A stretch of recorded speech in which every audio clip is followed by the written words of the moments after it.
Mr. Chalet, you have made several comments talking about the Biden administration's withdrawal and the success of it. Obviously, I have some serious concerns about that.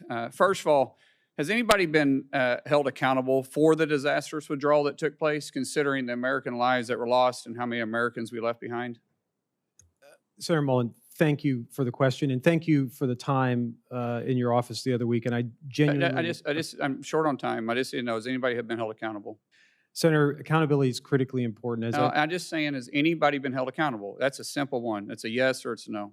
Senator, we have tried to learn the lessons from that. Has anybody been held accountable? Senator, we've tried to learn the lessons from that withdrawal and apply those lessons today. So that's a no. Just, is that a no? No one's been held accountable? We have tried to learn those lessons. So no one's been held accountable? We've tried to learn those lessons. Okay, so, well, it's not hard to really learn lessons, especially when you do a good debrief.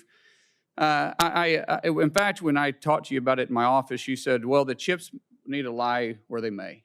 That was your comments when I was talking to you about the accountability. Because if we don't learn lessons, then we're definitely determined to make those same mistakes again.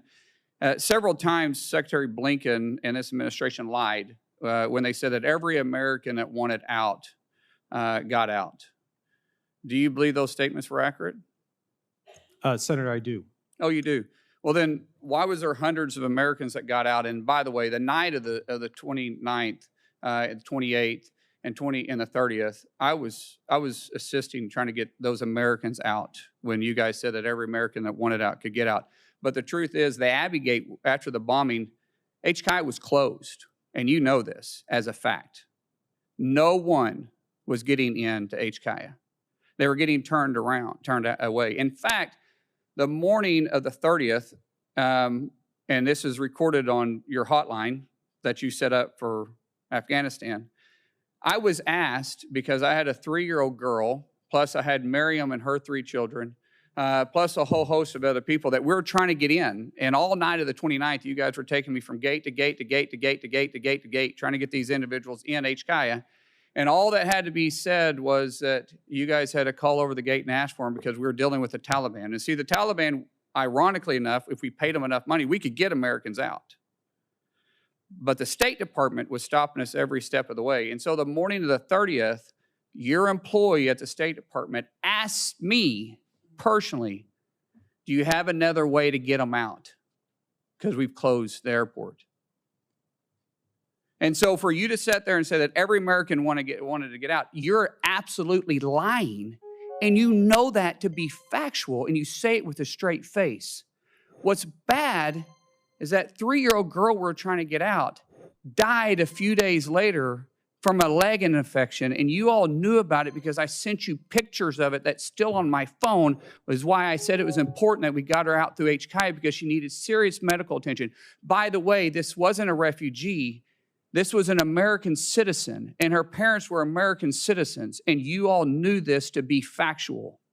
And then when we drive her across the country and we get her to the border to Chekistan, your ambassador, Ambassador Promagine, which this is also recorded, told me personally, I was told by Washington, D.C. not to assist you in any way. Who told him that?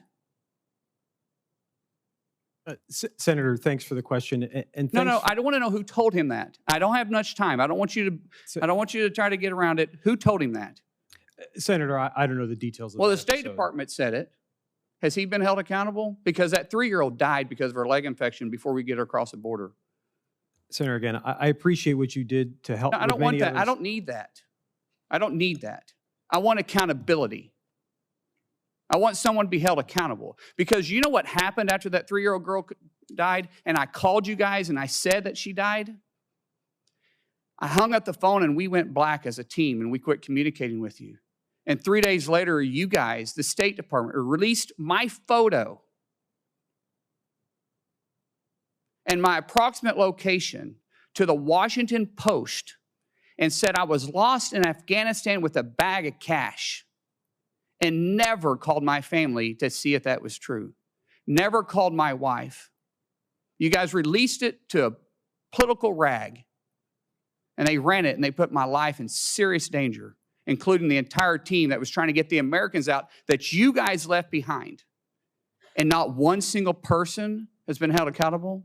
And then when Miriam and her 3 kids from Arlington or from Amarillo, Texas, when we finally got them out across the border of Tajikistan,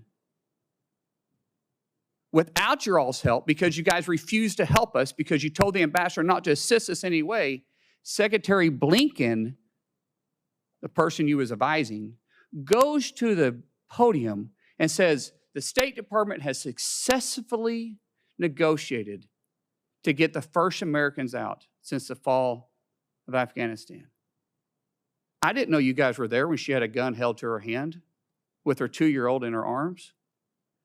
And she started puking because she was so scared. I didn't know you guys were helping that.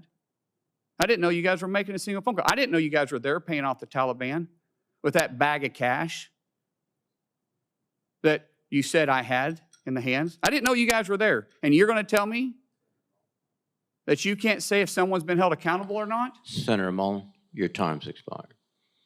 There's a problem here. And there's zero chance I support you moving forward.